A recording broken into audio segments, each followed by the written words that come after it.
காலை ஜெபத்தின் மூலம் உங்களை சந்திப்பதில் மிகுந்த மகிழ்ச்சி அடைகிறேன். ஒரு அப்பா 1000 பேர் நிற்கும் ஒரு கூட்டத்தில இருந்தாலும், தன்னோட குழந்தை எங்க நிற்குது அப்படிங்கிறத ஈஸியா கண்டுபிடிச்சுருவாரு. அதே மாரி ஒரு அம்மாவும் 100 குழந்தைகளோட சத்தம் கேட்டாலும், தன்னோட குழந்தையோட அழுகை சத்தத்த மட்டும் தனியா அடையாளம் கண்டுபிடிக்கக்கூடிய ஒரு பவர் ஒரு அம்மாவுக்கு இருக்கு. ஏன் தெரியுமா? இது கண்களால பார்க்குற ஒரு உறவு அல்ல. இது அன்பால இணைக்கப்படுகிற ஒரு உறவு. அதே மாதிரி தான் இந்த உலகத்துல கோடிக்கணக்கான மக்கள் இருந்தாலும், தேவனுடைய பார்வை இன்று உங்க மேல தான் இருக்கிறது. மற்றவர்கள் பார்க்காத உங்களுடைய போராட்டத்த நீங்க படுகிற பாட அவர் பார்க்கிறார். மற்றவங்க புரிந்து கொள்ளாத உங்க அமைதியான கண்ணீரை அவர் பார்க்கிறார். நீங்க வார்த்தைகளால சொல்ல முடியாத ஜெபத்த கூட தேவன் கேட்கிறார். அதனால தான் இன்று தேவன் உங்களுக்கு ஒரு வாக்குத்தத்தம் கொடுக்கிறாரு. நான் உன் ஜெபத்த கேட்டேன், உன் கண்ணீரை கண்டேன் அப்படிங்கிறத ஆண்டவர் இன்று உங்களுக்கு இந்த மாதத்துல வாக்குத்தத்தமாக ஆண்டவர் உங்களோடு கூட பேசிக் கொண்டிருக்கிறார். இந்த வாக்குத்தத்த ஜெபத்த நீங்க இணைந்து என்னோடு கூட இணைந்து ஜெபிங்க. கர்த்தர் நிச்சயமா உங்களோடு கூட பேசுவார்.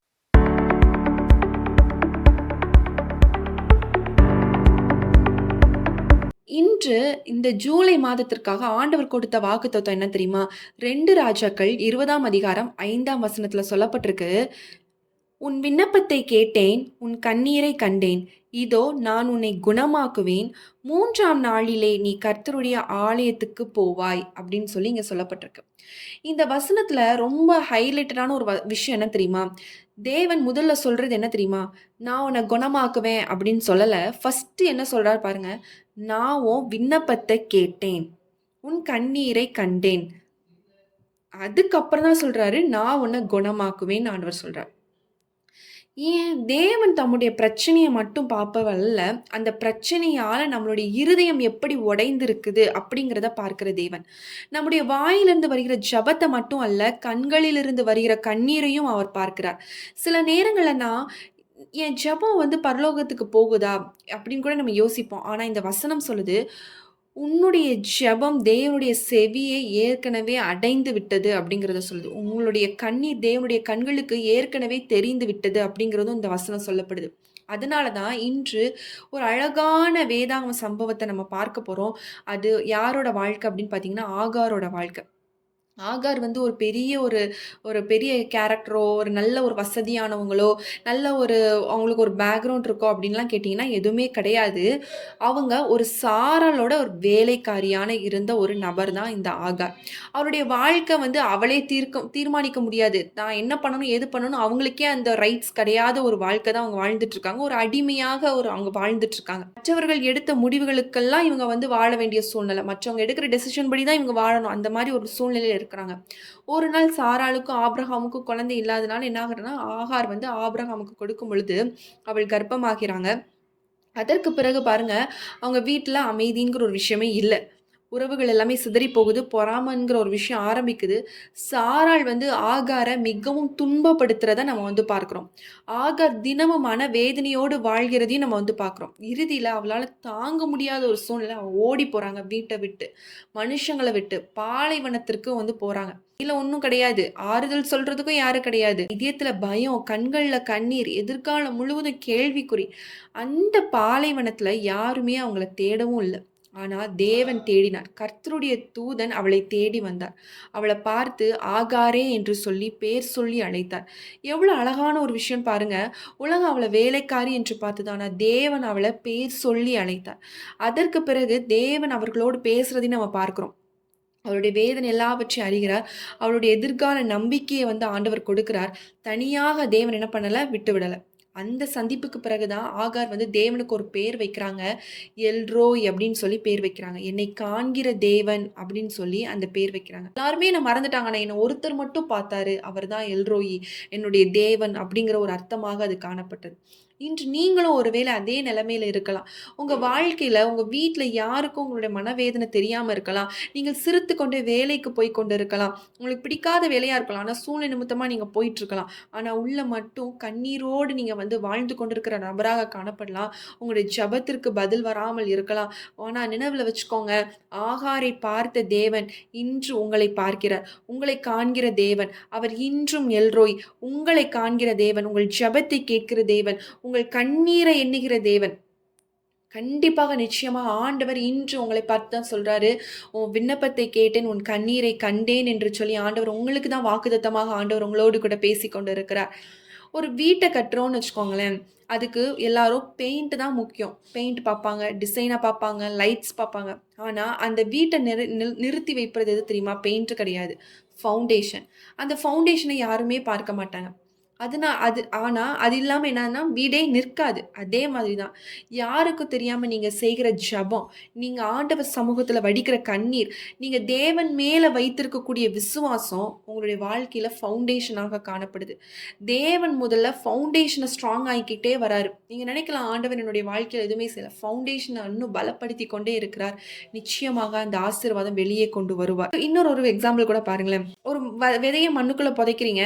அது அவ்வளோதான் மண்ணுக்குள்ள விட்டாச்சு அப்படின்னு சொல்லி எல்லாருமே விட்டுருவோம். ஆனா, அந்த விதை அழிஞ்சிருமான்னு கேட்டீங்கன்னா, இல்ல. அது கொஞ்சம் கொஞ்சமா வேர் விட ஆரம்பிக்கும். அது வெளிய தெரியாது. கீழ அதோட ரூட் எல்லாமே ரெடி பண்ணி, அதுக்கப்புறம் தான் மேல கொஞ்சம் கொஞ்சமா முளைக்க ஆரம்பிக்கும்.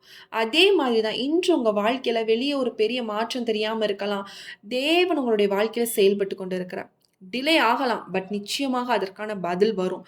இன்று ஆண்டவர் இந்த மாதத்துல உங்களுடைய விண்ணப்பத்தை கேட்ட தேவன், கண்ணீரை கண்ட தேவன், உங்களை குணமாக்குகிற தேவன் உங்கள் மத்தியில அசைவாடி கொண்டிருக்கிறார். Thank you lord. ஆமென். ஆண்டவர் உங்க மத்தியில அசைவாடி கொண்டிருக்கிறார். உங்களோடு கூட பேசிக் கொண்டிருக்கிறார். ஒரு அற்புதத்தை உங்களுடைய வாழ்க்கையில செய்ய போகிறார். சில நேரங்கள்ல தேவன் அமைதியா இருக்கிறாரு. என்னுடைய வாழ்க்கையில எதுவுமே செய்ய மாட்டேங்கிறார். அற்புதமே செய்ய மாட்டேங்கிறார் அப்படின்னா, சில வேதனைகள், சில பாடுகள் தேவன் அனுமதிக்கிறதாக கூட இருக்கலாம். ஏன் அனுமதிக்கிறார்னா, பிசாசு சில நேரம் அனுமதி கேட்டிருப்பான். தேவன் நம்மள அப்படி கைவிடுகிற தேவன் அல்ல. ஒரு போராட்டம் இருக்குன்னா, அதுக்கு தப்பிக்க வழியும் ஆண்டவர் உண்டு பண்ணி தான் நம்மள என்ன பண்ணுவாருன்னா, டெஸ்டிங்குள்ள அனுப்புவார். அந்த டெஸ்டிங்ல நம்ம ஜெயிப்போம்ங்கிறது ஆண்டவர் நம்ம மேல வச்சிருக்க விசுவாசம். அவர் நம்ம மேல நீங்க கூட ஆண்டவர் மேல அவ்வளவு விசுவாசம் வச்சிருப்பீங்களான்னு தெரியல. உங்களுக்கு ஒவ்வொரு சோதனை வரும்போதும் ஆண்டவர் உங்க மேல விசுவாசம் வைத்து தான், என் பிள்ளை எப்படினாலும் இந்த சோதனையை ஜெயித்து ஜெயித்து வெளிய வருவா அப்படிங்கிறது ஆண்டவருக்கு தெரியும். அதனால தான் அந்த விசுவாசத்த பாருங்களேன், என் தகப்பன் உங்க மீது எவ்வளவு விசுவாசம் வைத்திருக்கிறார். நிச்சயமாக நீங்க இப்ப ஒரு சோதனையின் பாதையில போயிட்டு இருக்கலாம். ஆனா, என் தேவன் நிச்சயமாக அதிலிருந்து வெளிவரவும், நீங்க இழந்த ஒவ்வொரு ஆசீர்வாதத்தை நீங்க பெற்றுக்கொள்ளவும், உங்களுடைய விண்ணப்பத்தையும், உங்களுடைய கண்ணீரை தேவன் இன்று கண்டு அதற்கான பதிலை கொடுக்கவும் தேவன் ஆரம்பிக்கப் போகிறார். ஆமென். இந்த நாள்ல உங்களுடைய வாழ்க்கையில பெரிய அற்புதத்தை செய்வார். ஒருவேளை விடுதலைக்காக ஒரு ஒரு அற்புதம் வேணும், என்னுடைய சரீரத்துல ஒரு விடுதலை வேணும்னு நீங்க ஜெபித்துக் கொண்டிருக்கலாம். 3ஆம் நாளிலே நீ கர்த்தருடைய ஆலயத்துக்கு போவாய். நீங்க திரும்ப ஆலயத்துக்கு போவீங்க. நீங்க திரும்பி எழுந்து நடப்பீங்க. இயேசுவின் நாமத்தினால் உன்னுடைய கை, கால்கள் பலன் பெறும் in the name of Jesus. Thank you Lord. ஒரு அற்புதம் ஆண்டவர் உங்களை கொண்டு செய்ய போகிறார். ஒரு விடுதலை உண்டாக்க போறார். கட்டியோடு நீங்க இருக்கீங்களா? இன்று அந்த கட்டிகள் மறைய போகிறது இயேசுவின் நாமத்தினால. ஒரு குணமாக்கக்கூடிய வல்லமை உங்களுக்குள்ளாக இறங்கிக் கொண்டிருக்கிறது. பரிசுத்த ஆவியானவர் பலமாய் பலமாய் பலமாய் ஆமென். எல்லா பலவீனங்கள், நோய்கள் இன்று மாறுகிறது. ஆமென். கேன்சரால் நீங்க பாதிக்கப்பட்டிருக்கிறீங்களா? பரிசுத்த ஆவியானவர் இன்று விடுதலை கொடுக்கிறார். இயேசுவின் நாமத்தினால எல்லாம் அவருடைய வசனம் உங்களுக்குள்ளாக இறங்க இறங்க ஆமென் விடுதலை உண்டாகுகிறது. மகளே, ரைட் நவ் லார்ட் இந்த நேரத்துல பரிசுத்த ஆவியானவர் உங்களை தொட்டுக்கொண்டு இருக்கிறார். ஒரு விடுதலை உங்களுக்குள்ளாக இறங்குகிறது இயேசுவின் நாமத்தினால. ஆமென். அவருடைய ரத்தம், இயேசுவின் ரத்தம் உங்களுக்குள்ளாக தெளிக்கப்படுகிறது. அவருடைய ஆணி பாய்ந்த கரங்களிலிருந்து அந்த ரத்தம் தெளிக்கப்படுகிறது. என்னுடைய தழும்புகளால் குணமாவீர்கள் என்று சொல்லி ஆவியானவர் உங்களுக்கு வாக்கு பண்ணுகிறார். Thank you holy spirit. Amen. பரிசுத்த ஆவியானவர் இன்று உங்களுடைய வாழ்க்கையிலும் சரி, உங்களுடைய குடும்பத்திலும் சரி, உங்களுடைய ஆரோக்கியத்திலும் சரி, உங்களுடைய வேலை, தொழில், ஊழியம், படிப்பு எதுவாக இருந்தாலும் இன்று தேவன் உங்களுடைய வாழ்க்கையில ஒரு பெரிய அற்புதத்தை செய்ய போகிறார். உன் கண்ணீரை கண்டேன், உன் விண்ணப்பத்தை கேட்டேன், உன்னை குணமாக்குவேன் என்று சொல்லி ஆவியானவர் உங்களுக்கு வாக்கு பண்ணி கொண்டு இருக்கிறார். ஆண்டவர் உங்களுடைய வாழ்க்கையில ஒரு பெரிய அற்புதத்தை செய்ய போகிறார். எல்லாரும் நம்ம கண்களை மூடி ஜெபிக்கலாம். பரிசுத்த ஆவியானவரே, பரிசுத்த ஆவியானவரே, இறங்குவீராக, இறங்குவீராக, இறங்குவீராக. அப்பா, ஒரு விடுதலை உண்டாகட்டும் இயேசுவின் நாமத்தினால. ஒரு அற்புதம் இறங்கட்டும். இந்த மாதத்துல உங்களுடைய பரிசுத்தத்தோடு, உங்களுடைய பிரசனத்தோடு நாங்க ஆரம்பிக்க உதவி செய்யுங்க. இந்த மாதம் முழுதும் உங்களுடைய கரம் இறங்குவதாக ராஜா. இதோ மனிதர்கள் மத்தியில் வாசம் செய்பவரே, எங்கள் நடுவிலே வசித்திட விரும்பும் தெய்வமே, உமக்கு சிங்காசனம் அமைத்திட உம்மை தொழுகிறோம் தேவனே. பரிசுத்த அலங்காரத்துடனே உம்மை துதிக்கிறோம் இயேசுவே.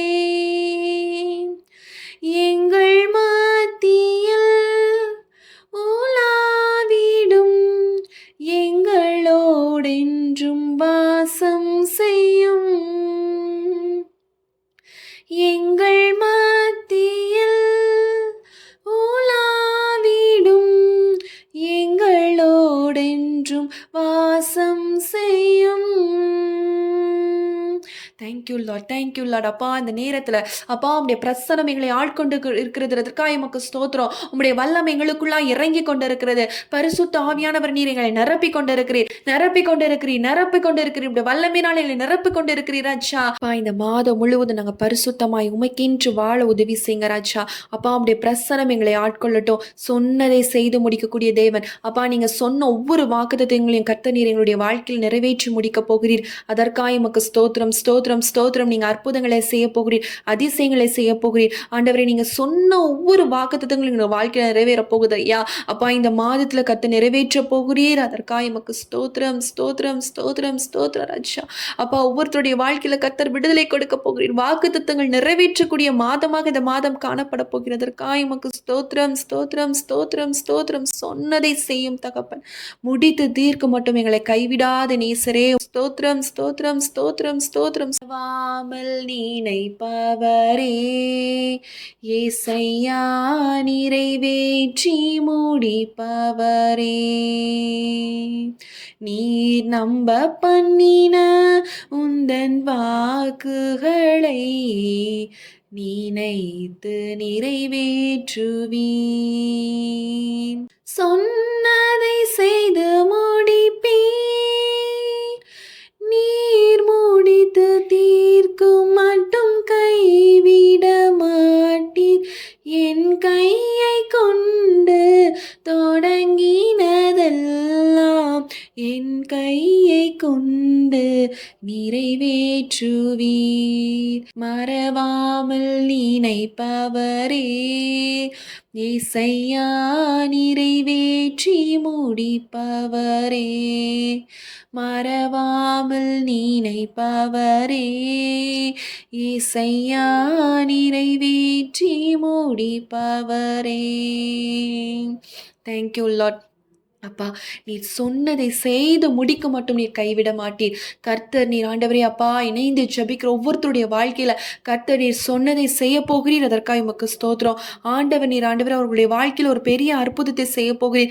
ஒரு மாற்றத்தை நீர் உண்டு பண்ண போகிறீர். ஆண்டவரே இந்த மாதம் ஒரு விடுதலை மாதமாக காணப்படட்டும். ஒரு குணமாக்கக்கூடிய வல்லமை நிறைந்த மாதமாக மாறட்டும் சுவாமி. அப்பா ஆண்டவரே ஜெபத்தை கேட்கக்கூடிய மாதமாக மாறட்டும் ராஜா.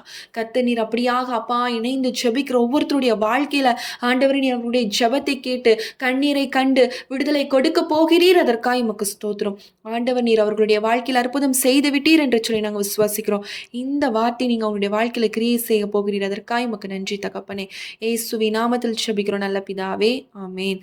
இந்த நாளிலும் ஆண்டவர் நிச்சயமாக இந்த வார்த்தையின்படி ஆண்டவர் நிச்சயமாக உங்களுடைய வாழ்க்கையில் ஒரு பெரிய அற்புதத்தை செய்வார். ஜெபத்தை கேட்கிறவர், கண்ணீரை காண்கிறவர், குணமாக்கும் நிச்சயமாக ஆண்டவரால் முடியும். நிச்சயமாக ஆண்டவர் உங்களுக்கு ஒரு சுகத்தை கொடுப்பார், பலத்தை கொடுப்பார். இந்த ஜெப வீடியோ உங்களுக்கு பிரயோஜனமாக இருந்திருக்கும் அப்படின்னா கண்டிப்பாக நீங்கள் கமெண்ட் செக்ஷனில் சொல்லுங்கள்.